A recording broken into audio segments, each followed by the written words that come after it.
सियासतदान हमेशा रास्ता तलाश करने की कोशिश करता है। सबकी तवज्जो इस तरफ मबजूल करा रही है कि कौमी मफाद को सामने रखते हुए उन्हें आगे बढ़ना चाहिए, और अगर यही डेडलॉक और यही स्टेलमेट कंटिन्यू करता है, इससे मुल्क को बहुत नुकसान हो रहा है।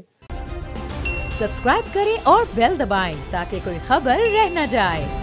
शाह साहब, दोनों तरफ से इस बात का एतराफ़ हुआ कि मुज़ाकरात हो रहे हैं। हुकूमत ने भी कहा और तहरीक इंसाफ ने भी कहा कि हाँ राब्ते हुए हैं। वो किस सतह पर हुए हैं वो एक अलग बहस है, लेकिन बहरहाल राब्ते हुए हैं। अब आप जैसे इंतहाई ज़ीरक सियासतदान और एक बड़े सियासी ख़ानदान से आपका ताल्लुक़, क्या ये इतना मुश्किल मामला था कि इस पर एक ऐसा डेडलॉक है कि जो ब्रेक नहीं हो पा रहा? बड़ी बड़ी जंगें मेज़ पर जीती और हारी जाती हैं और तय पाती हैं, ये मामला क्यों नहीं तय पाया? आप किसको समझते हैं, कौन था एप्पल ऑफ डिस्कॉर्ड एक्चुअली?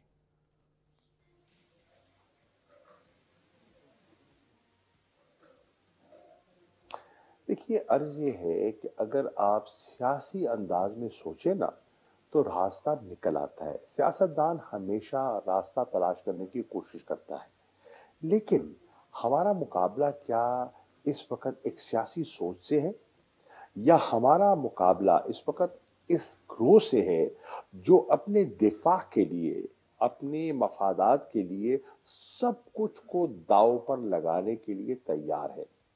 वो जानते हुए कि मुल्क की इकोनॉमिक सिचुएशन क्या है, मुल्क की पॉलिटिकल सिचुएशन क्या है, उसके बावजूद वो कह रहा है मैं ना मानूं, और वो अपनी हट धर्मी पर कायम है।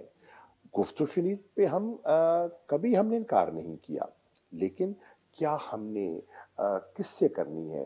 कोलिशन ऑफ क्रिमिनल से करनी है, कन्विक्टेड लोगों से करनी है, या उन लोगों से करनी है जिनके पास वो पॉलिटिकल मैंडेट है या होना चाहिए, जो सियासी मेज पर बैठकर गुफ्तगू करें और हल तलाश करें।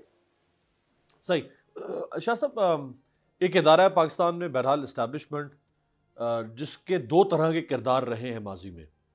एक फैसला कुन किरदार यानी डिसाइसिव फैक्टर उनके पास रहा है, दूसरा कुव्वत नाफजा भी उनके पास रही है माजी में। तो वो देख भी रहे हैं कि मुल्क में एक तज़ब्ज़ुब है, अदम इस्तेकाम है, सियासी भी और मुआशी भी, और यूं अगर चलाएंगे तो बात नहीं बनेगी, ना उनका फायदा ना किसी और का फायदा। तो फिर उनकी तरफ से कोई फैसला कुन किरदार क्यों नहीं अदा किया गया?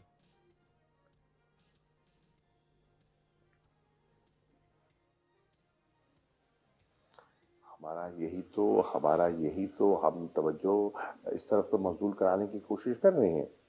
जितने इदारे हैं, मिसाल के तौर पर हमारी नेशनल सिक्योरिटी के इंस्टीट्यूशंस हैं, हमारी अदलिया है जो कि आज़ाद है, हमारी मुक़न्नना है जिसने कानून साजी करनी है, और उनको मुल्क के मफाद पे फैसले करने हैं और करने चाहिए। उन्हें हम सबकी तवज्जो इस तरफ मबजूल करा रहे हैं कि कौमी मफाद को सामने रखते हुए उन्हें आगे बढ़ना चाहिए, और वो लाताल्लुक अगर रहते हैं, हमें मालूम है कि आइन के तकाजे क्या है, आइन में किसका किसका क्या रोल है, और हम ये नहीं कह रहे कि उससे तजावुज़ किया जाए। उस दायरे के अंदर रहते हुए कोई रास्ता निकाला जाए, और अगर यही डेडलॉक और यही स्टेलमेट कंटिन्यू करता है, इससे मुल्क को बहुत नुकसान हो रहा है। मजीद ये मुल्क नुकसान का मुतहम्मिल हो नहीं सकता। अगर आपको हमारी ये वीडियो पसंद आई है तो लाइक पर क्लिक करें। कप्तान का हकीकी आजादी मार्च, बोल न्यूज की खुसूसी कवरेज। ये एक फैमिली मार्च है। हकीकी आजादी मार्च जो है जीटी रोड पर रवां दवा है। बोलने की हक और सच की बात। इमरान खान के कंटेनर के करीब फायरिंग का वाकया पेश आया, फायरिंग से जख्मी, अस्पताल मुंतकिल। कातिलाना हमले से किया पर्दा चाक, बोल हमेशा बना आवाम की आवाज। को वेलकम देगा आजादी मार्च के लिए। बहुत अच्छी कवरेज की है, ये मार्च की तो जबरदस्त कवरेज। सबसे ज्यादा रील्स और सबसे ज्यादा रेटिंग के साथ सब्सक्राइब करें और बेल दबाएं ताकि कोई खबर रह न जाए।